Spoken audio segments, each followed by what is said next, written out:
제24회 베이징 동계올림픽이 시작되었습니다. 원래 올림픽은 스포츠를 통해서 세계 평화에 이바지한다라는 의미로 시작된 것이 올림픽입니다. 하지만 이번 동계올림픽은 코로나19로 인하여서 또 많은 사람들이 모일 수도 없었고, 더군다나 미국과 중국 간에 이런 경제적인 긴장감 속에서 서방 측에서 외교적 보이콧을 선언한 올림픽이 되었습니다. 그러다 보니까 이번 올림픽은 조금은 우리들의 관심에서 멀어진 올림픽이다, 이러한 생각을 하게 되었습니다. 하지만 막상 올림픽이 시작되고 또 중국에서 쇼트트랙 경기를 하면서 편파 판정이 일어나는 것을 보면서 오히려 우리 국민들은 그거에 대해서 분노를 하면서 동계올림픽에 관심을 갖게 되지 않았나, 이런 생각을 하게 됩니다. 여러분들도 보시면 아시겠지만 중국이 금메달을 따는데 결승선 한번 통과한 적이 없는데 다른 사람들 다 반칙했다고 탈락시켜가지고 금메달을 따니까 굉장히 우리에게 분노를 유발한 이러한 일이 있었습니다. 그래서 어떤 분들은 중국이 중국했다, 이런 표현도 하고 더 이상 경기 참여하지 말고 철수해라, 이렇게 얘기도 했습니다. 하지만 우리 선수단은 의의를 제기는 하였지만 더 열심히 경기에 임하겠다, 이렇게 표현했습니다. 여러분, 왜 우리 선수단이 감정을 뒤로 하고 경기에 더 임하겠다 이야기했겠습니까? 그것은 그들이 우리나라의 국가대표로 선출됐기 때문이라는 것입니다. 자기 개인으로 경기에 참여했다라면은 자기 감정이 움직이는 대로 할 수도 있지만 국가의 부름을 받아서 나라를 대표하는 국가로 선출되어 가지고 국가를 위하여 쓰임받기 위하여서 북경까지 가다 보니까 감정이 상하는 것 뒤로 하고 나라를 위하여서 더 노력해야 되겠다. 여러분, 그러다 보니까 좋은 소식도 많이 들려오게 됩니다. 저는 이 동계올림픽을 보면서 정말 세상 살면서 이렇게 쓰임받는 사람이 참 귀하고 복되다, 이런 생각을 해보았습니다. 이것은 마찬가지로 우리 예수 믿는 사람들도 믿음 생활하면서 주님이 들어써 주시는 쓰임받는 성도가 되어야 되겠다, 이렇게 생각을 하게 되었습니다. 그래서 오늘 빌립보서 2장 25절부터 30절에 있는 말씀 가지고 은혜를 받으려고 합니다. 오늘 본문 빌립보서 2장 25절 상반절을 보면은 그러나 에바브로디도를 너희에게 보내는 것이 필요한 줄로 생각하노니, 그렇게 말씀하고 있습니다. 바울 사도가 에바브로디도를 너희에게 보내는 것이 필요한 줄 안다. 근데 사실 에바브로디도는 빌립보 성도들의 파송을 받아서 감옥에 갇혀 있는 바울을 돌보라고 파송받은 자입니다. 그러니까 에바브로디도는 빌립보 성도들에게도 쓰임 받는 사람이요, 바울에게도 쓰임 받는 사람이라.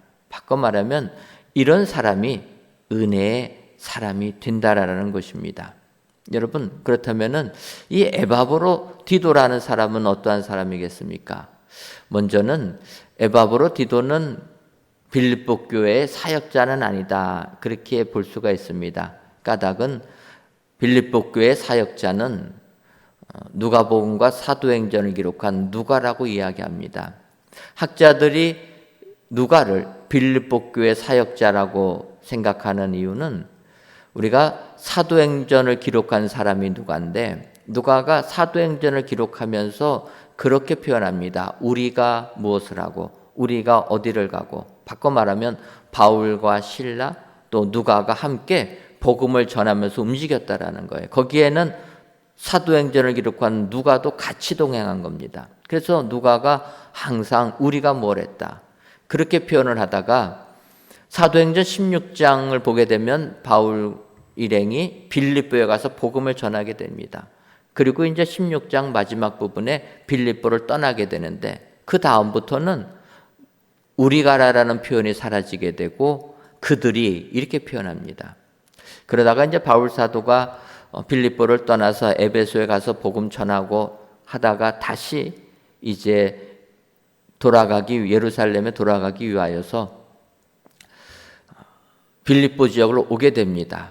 그래서 그 빌립보 지역을 온 다음에 사도행전을 보게 되면 사도행전 20장부터 다시 우리가 그렇게 표현이 된다는 것입니다.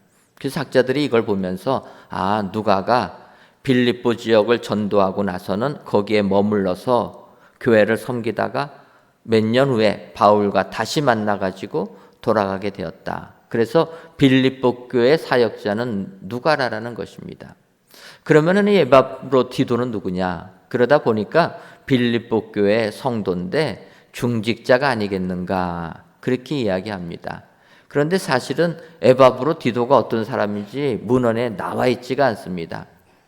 그래서 이렇게 저희가 생각을 해보면 그러면 이 에바브로디도가 빌립보 교회 성도들의 파송을 받아서 감옥에 갇혀 있는 바울을 도와주려고 로마까지 가게 된 것입니다. 그렇다면은 빌립보 교회 성도들이 로마 감옥에 있는 바울에게 사람을 보낼 때 어떤 사람을 보낼 것인가 생각을 하게 되면 감옥에 갇혀 있는 바울을 돌보기 위하여서 사람을 보낸다면 감옥에 대한 내용을 잘 아는 사람을 보내지 않겠는가? 그렇다면 이 에바브로디도가 우리가 사도행전 16장에 바울과 실라가 빌립보 감옥에 갇혀 있을 때 그의 전도를 받아서 구원받은 빌립보 감옥의 간수가 아닐까, 이러한 영적 상상력을 발휘해 보았습니다. 제가 말씀드리는 것은 그냥 행복한 상상이라는 것입니다. 저만 얘기하는 거지 다른 분은 한 분도 얘기 안 하는 거니까 이게 성경의 말씀이라 생각하지 마시고 에바브로디도는 그래서 어찌 보면은 빌립보 교회에 충성하는 성도라는 것입니다. 바꿔 말하면 오늘 이 예배를 드리시는 모든 성도님들도 우리 은혜광성교회 다 성도인 줄 믿습니다. 그렇다면 에바브로디도처럼 이렇게 쓰임받는 성도가 될 수 있다. 여러분 기억하시고 주를 위하여 쓰임받는 사람은 너가 아니라 우리 모두가 될 수 있다. 기억하시고 오늘도 에바브로디도처럼 주님의 쓰임받는 일꾼들이 다 되시기를 주님의 이름으로 축원합니다. 그렇다면 에바브로디도처럼 쓰임받는 일꾼이 되려면 어떠한 사람이 되어야 됩니까? 첫째로는 함께 수고하는 사람이 되어야 됩니다.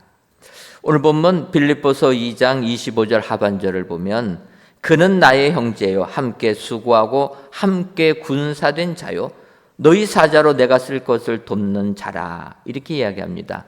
바울 사도가 인정한 에바브로디도라는 사람은 함께 수고하였고 함께 군사되었고 나의 형제다 그렇게 이야기합니다.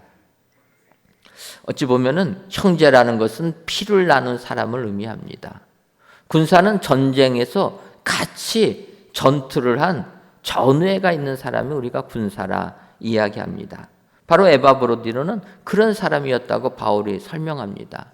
이 구절을 보게 되면 앞서서 제가 영적 상상력을 발휘했다 했지만 이 에바브로디도를 빌립보 감옥의 간수라 이야기하면은 이 표현하고 잘 어울린다라는 것입니다. 무엇입니까? 바울과 실라가 감옥에서 빌립보 감옥의 간수를 전도하지 않습니까? 그래서 그가 예수님을 영접합니다. 그뿐 아니라 그의 온 식구도 예수님을 다 영접하고 세례를 받았다. 바꿔 말하면 여러분, 예수 믿는 사람들은 예수님의 보혈의 공로를 의지하여서 구원을 받게 되었습니다. 예수님의 그 십자가의 피로 인하여서 우리가 다 한 형제 자매가 되었다는 것입니다. 그러니까 에바브로디도는 바울의 형제라는 거예요. 예수를 믿음으로 주님의 그 거룩한 보혈로 의롭다 여김을 받는 한 형제가 되었다는 것입니다. 그리고 또 뭐라고 얘기합니까? 함께 군사되었다고 하는 거예요. 빌립보 감옥에서 바울이 전도하니까 그 간수가 맞아가지고 상처 입은 바울을 자기 집으로 모시고 갑니다. 근데 여러분 생각해 보십시오. 간수는 죄인을 지키는 자지 그 죄인을 자기 의미대로 꺼내가지고 자기 집에 모시고 가서 치료해 줄 수 없습니다. 그런데 그 간수가 복음을 접하게 되니까 바울 사도와 실라를 자기 집으로 모시고 갔다라는 거예요. 어찌 보면 이것은 군사 작전과 같다. 그리고 세례받고 그리고 깨끗이 씻겨드린 다음에 다시 감옥으로 모시고 오지 않습니까? 어찌 보면은 에바브로디도는 바울과 함께 수고한 군사라는 거예요. 그리고 나서는 이제 빌립보 교회가 에바브로디도를 감옥에 갇혀 있는 바울에게 파송합니다. 바울을 좀 돌보아 달라. 그랬을 때 에바브로디도는 빌립보에서 로마까지 거리로 따지면 1500km가 넘는 먼 거리입니다. 지금으로 말해서 우리가 걸어서 가려고 하면은 좋게 3달을 넘게 걸리는 그 시간이 먼 거리입니다. 그 먼 거리를 수고도 마다하고 갔다라는 거예요. 여러분, 이런 사람이 주님이 들어서주는 일꾼들이 된다라는 것입니다. 이 말씀을 보게 되면 우리 은혜 광성교회 모든 성도님들은 다 함께 수고한 성도들이 된 줄 믿습니다. 우리 모두가 예수님 믿지 않습니까? 그러면 다 주 안에서 형제자매가 된 것이고, 또 우리는 그동안 10여 년 동안 얼마나 혹독한 훈련을 받았습니까? 군사훈련 버금가는, 그래서 우리는 소위 그러지 않습니까? 전우애가 넘치는 성도들이라. 오늘 본문에 나와 있는 그대로입니다. 함께 군사가 되었다라는 거예요. 그리고 우리 교회 얼마나 많은 수고를 했습니까? 함께 수고한 자들, 그런 자들은 하나님께서 들어서주는 일꾼이 된다라는 것입니다. 하나님께서 이런 훈련을 통해서 우리 교회를 이제 앞으로 다음 세대를 위하여 우리 교회를 예비해 주신 줄 믿습니다. 여러분, 우리가 생각지도 못했지만 코로나19로 3년 동안 참 어려움을 겪고 있습니다. 그런데 우리는 군사훈련보다 더 강한 훈련을 받아가지고 이런 코로나19 속에서도 우리는 철저하게 방역을 지킨다라는 거예요. 모임을 자제해달라면 안 모입니다. 교회 안에서 음식 잡수지 말아달라 부탁드리면 음식을 안 잡수십니다. 마스크 철저하게 써달라 부탁드리면 마스크 안 쓰시는 분이 한 분도 안 계시다라는 거예요. 여러분, 이렇게 많은 성도들이 모이는 교회가 이 모든 것을 군인같이 한다라는 거 쉽지가 않습니다. 부탁드리면 뒤돌아서서 다 한다라는 거예요. 근데 우리 교회는 지난 15년 넘게 훈련을 받다 보니까 교회에서 어떤 부탁을 드리면 군인보다 더 강한 군인 정신을 가지고 철저하게 지킨다라는 거예요. 하나님께서 우리 교회를 다 예배해 주신 줄 믿습니다. 함께 힘을 모아서 수고하는 교회, 이런 일꾼들을 하나님께서 들어서 주실 줄 믿습니다. 여러분, 하나님께서 우리 교회, 한국 교회를 위하여 미리 훈련시켜 주시고 오늘 말씀처럼 함께 수고하는 성도들로 다 이끌어 주셨다 확신하시고 주님의 쓰임을 받으시는 은혜의 성도님들이 다 되시기를 주님의 이름으로 축원합니다. 두 번째로 에바브로디도처럼 쓰임받는 일꾼은 긍휼하심을 입은 사람입니다. 여러분, 세상 살면서 세상 사람들의 불쌍히 여김을 받는다는 것, 사실 이것은 상당히 자존심이 상하는 문제 아닙니까? 요즘에는 그래도 법으로 세입자들을 많이 보호해 주지만 예전에 저희 어머니 시대 때는, 부모님 시대 때는 정말 돈이 없어서 새빵살이 하는 사람들은 눈물을 흘린 적이 한두 번이 아니라는 거예요. 집주인이 방 얻는 사람들 불쌍히 여겨가지고 내 방 한 칸에서 살아라 허락해 줘야지만 살았던 것입니다. 그럴 때 얼마나 자존심이 상합니까? 우리 어머니들의 눈물을 보는 사람들 참 마음이 아프지 않았습니까? 세상 사람들의 불쌍히 여김 받는 것 자존심 상하는 문제입니다. 예를 들면 저희 교회도 예전에 평촌 빌딩을 임대해서 교회 사무실로 쓴 적이 있습니다. 여러분, 평촌 빌딩 기억하십니까? 저희가 교회에서 쫓겨났을 때 바로 교회에 붙어 있는 평철 빌딩 그 2층이 비어 있어 가지고 2층을 임대하려고 저희가 계획을 잡았습니다. 그래서 계약을 하려고 딱 하니까 그분이 교회라고 하니까 못 주겠다라는 거예요. 근데 여러분, 우리가 평촌 빌딩을 얻지 못하면은 어떻게 믿음 생활을 할 수가 있었겠습니까? 사실 평촌 빌딩 임대했기 때문에 거기서 방송실 연결해 가지고 저희가 474번지 들어가지도 못할 때 영상으로 하지 않았습니까?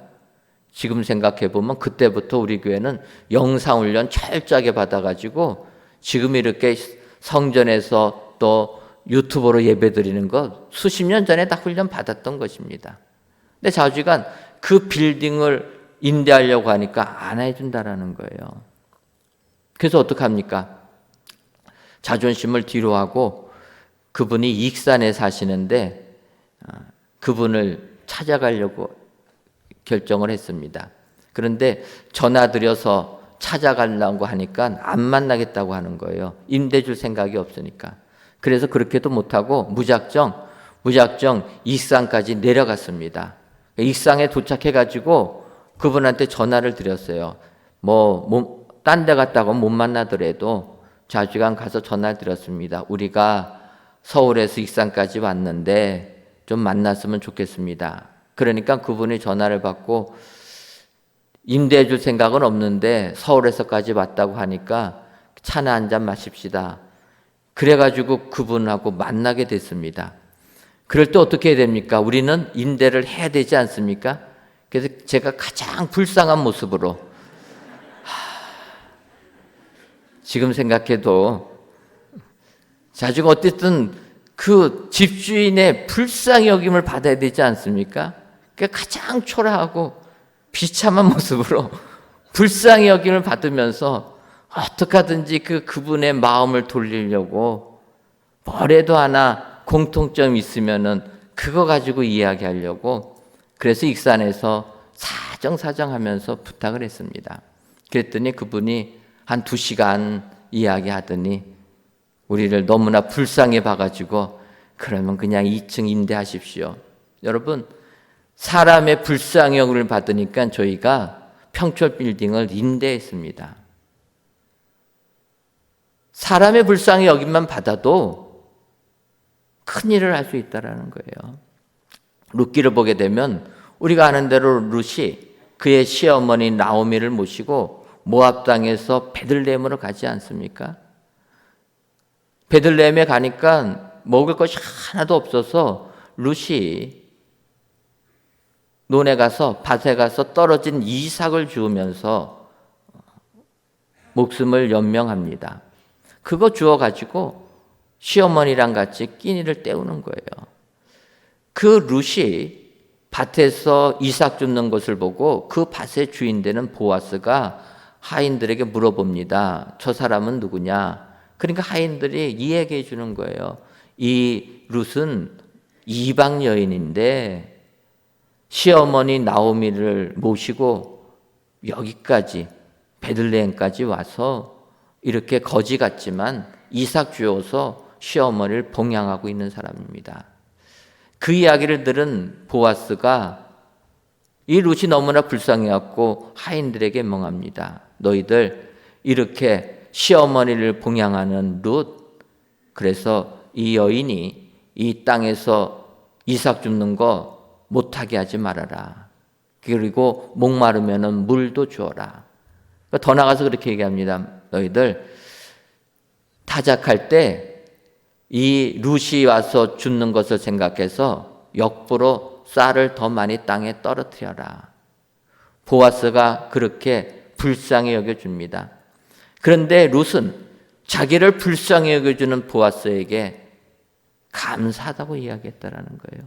여러분, 남이 거지처럼 여기고 정말 동냥하듯이 줄 때 얼마나 자존심이 상하겠습니까? 그런데 롯은 그 자존심 상하는 걸 뒤로 했다라는 거예요. 오히려 자기를 불쌍히 여겨주는 보아스에게 감사했다라는 것입니다. 여러분, 룻이 자기의 자존심을 내려놓고 그렇게 할 때 그는 예수님이 탄생하는 족보에 올라가는 축복을 받게 되었다는 거예요. 여러분, 세상 사람의 긍휼함을 받아도 우리는 복됩니다. 그런데 더 복된 것은 무엇입니까? 하나님의 긍휼하심을 입는 거라는 거예요. 하나님의 긍휼하심을 입을 때는 우리는 자존심이 결코 상하지 않습니다. 그래서 최고의 축복은 하나님의 긍휼하심을 입는 거라.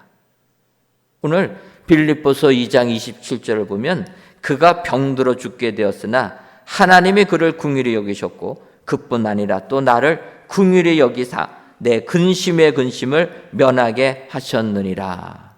여러분, 바울 사도는 그렇게 얘기합니다. 에바브로디도가 그 먼 곳으로 오다 보니까 육신이 상해버렸다는 거예요.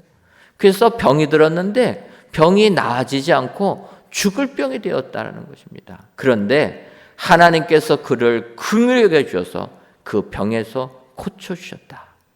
여러분, 모름지기 주의 일꾼이 되려면 하나님의 긍휼하심을 입어야 될 줄 믿습니다. 하나님이 나를 불쌍히 여겨야 된다는 거예요. 세상 사람이 나를 불쌍히 여겨도 축복되는데 하나님이 나를 불쌍히 여기는 건 얼마나 복되겠습니까?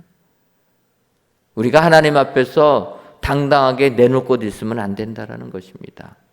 우리가 무엇을 하겠습니까? 하나님이 우리를 불쌍히 여겨주시면 하나님께서 우리를 채워주시고 에바브로디도처럼 죽을 병에서 고쳐주시고 우리를 주의 일꾼으로 삼아주시는 줄 믿습니다. 오늘 귀한 예배를 드리시는 사랑하는 성도 여러분, 이 세상 살면서 혹시라도 에바브로디도처럼 육신의 질병으로 고통당하는 분들 안 계십니까? 하나님께 기도하시기를 바랍니다. 주여 나를 긍휼히 여겨 주옵소서. 주님 나를 불쌍히 여겨 주옵소서. 하나님께서 나를 불쌍히 여겨 주시기만 하면 그 병에서 치유받아 하나님의 일꾼들이 될 줄 믿습니다. 여러분, 마태복음 20장을 보게 되면 시각장애인 2명이 예수님께서 지나가신다는 소리를 듣고 외쳐 주님을 부르십니다. 주님, 우리를 긍휼히 여겨 주옵소서. 우리를 불쌍히 여겨 주옵소서. 소리치면서 외치니까 옆에 있는 사람들이 시끄럽다고 뭐라고 합니다. 그럼에도 불구하고 더 외쳐 소리를 질립니다. 주여 우리를 불쌍히 여겨 주옵소서. 그때 예수님께서 지나가는 발걸음을 멈추시고 그들을 보시면서 원하는 게 뭐냐? 그들이 우리 눈뜨기를 원합니다. 그때 예수님께서 그들의 눈을 만져주시니까 그들이 눈을 뜨게 되고 예수님을 따르게 되었다. 성경이 말씀하고 있습니다. 이 내용은 마가복음과 누가복음에 나오는데 마가복음과 누가복음에는 한 명만 나옵니다. 그리고 이름이 바디메오라는 거예요. 여러분, 하나님의 긍휼하심을 입은 바디메오가 눈을 뜨게 되었다는 것입니다. 하나님의 일을 하는 사람은 하나님의 불쌍히 여김을 받으면 쓰임받는 일꾼이 된다. 오늘 귀한 예배를 드리시는 사랑하는 성도 여러분, 우리 하나님은 우리의 능력을 보시는 게 아니에요. 우리의 지위와 위치를 보시는 게 아니라 우리를 긍휼히 여겨주신다. 긍휼히 여겨주시기만 하면 우리는 쓰임받는 일꾼이 다 될 수 있다. 여러분 기억하시고 하나님의 긍휼하심을 입으셔서 쓰임받는 성도님들 되시기를 주님의 이름으로 축원합니다. 마지막 세 번째로 에바브로디도처럼 쓰임받는 일꾼이 되려면 부족함을 채우는 사람이 되어야 됩니다. 빌립보서 2장 30절을 보면 그가 그리스도의 일을 위하여 죽기에 이르러도 자기 목숨을 돌보지 아니하는 것은 나를 섬기는 너희의 일에 부족함을 채우려 함이니라. 에바브로디도는 빌립보 성도들이 바울을 섬기는 일이 부족한 것을 채우기 위하여서 그런 채우는 일을 해줬던 사람이라는 것입니다. 여러분, 하나님께서 쓰시는 일꾼들은 내 이름이 드러나는 것이 아니라 나의 능력을 발휘하는 것이 아니라 다른 사람의 부족함을 대신 메워주는 사람이라는 거예요.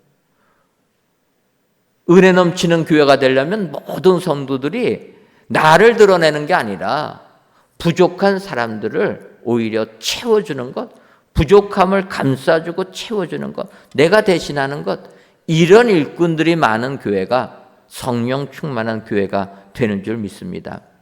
사실 여러분, 남의 부족함을 채우는 것은 그렇게 기쁘진 건 아니지 않습니까? 사람들이 다 자기 이름 나기를 원하지 자기 이름 드러내지 않는 것, 그거 원하지 않는다라는 것입니다. 그런데 주의 일꾼은 자기 이름 드러내지 아니하고 남의 부족함을 채워줄 줄 알아야 된다는 것입니다. 출애굽기를 보게 되면 모세와 아론이 등장하게 됩니다. 우리가 아는 대로 하나님께서 모세를 불러서 이스라엘 백성들을 출애굽시키라 명하십니다. 그때 모세는 하나님께 말씀합니다. 주님, 저는 입이 뻣뻣하고 혀가 둔해서 이스라엘 백성들을 출애굽시킬 자신이 없습니다. 왜 모세가 이렇게 했겠습니까? 여러분, 이스라엘 백성들을 출애굽시키려면은 먼저 이스라엘 백성들한테 하나님 말씀을 전해야 되지 않습니까?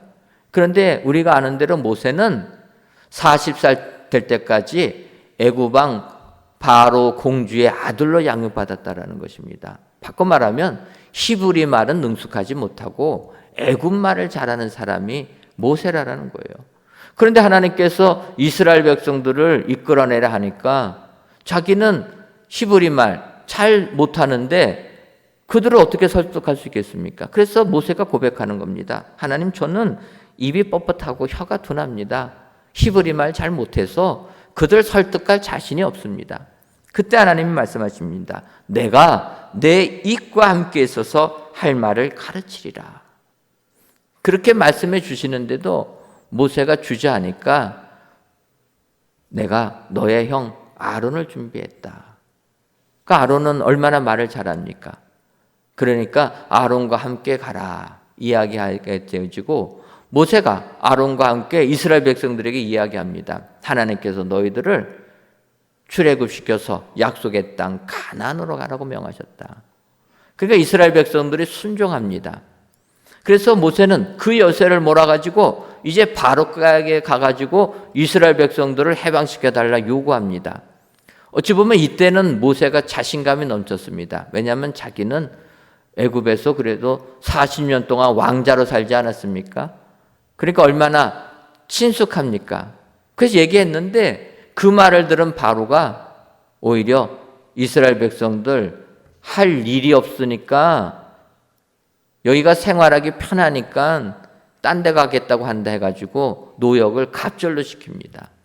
그때 모세가 절망하면서 하나님, 나는 입이 둔합니다. 다시 하나님께 얘기합니다. 그때 하나님께서 절망하는 모세에게 말씀하십니다. 내가 너의 형 아론을 너의 대언자로 삼았다. 그래서 아론이 모세가 하지 않는 말을 아론이 바로에게 전해주었다는 거예요. 근데 여기서 여러분, 아론의 입장에서 보게 되면은 아론은 모세의 육신의 형입니다. 그리고 모세와 함께 이스라엘 백성들을 출애굽하는데 큰 공을 세운 사람입니다. 하지만 아론은 이름이 드러나지 않았다는 거예요. 아론은 모세의 대언자일 뿐입니다. 하나님께서 모세에게 말씀하시면 모세는 그 하나님의 말씀을 아론에게 전하였고 아론은 모세에게 받은 그 말을 바로에게 전해줍니다. 바꿔 말하면 모세의 부족한 것을 채워주는 역할을 했지 자기는 드러나지 않았다는 겁니다. 여러분, 이처럼 2인자의 삶이라는 것은 자기가 드러나지 않는 삶이라는 거예요. 하지만 아론이 이렇게 하나님의 말씀에 순종하여서 충성을 다하여서 사람들이 자기를 인정해 주지 아니하여도 모세의 부족함을 채워주면서 같이 일을 했기 때문에 이스라엘 백성들의 출애굽의 은총을 받게 된 줄 믿습니다. 여러분, 오늘 성경은 우리 하나님께서 들어서 주시는 일꾼은 남의 부족함을 채워주는 사람이라. 이 사람을 하나님께서 들어서 주신다.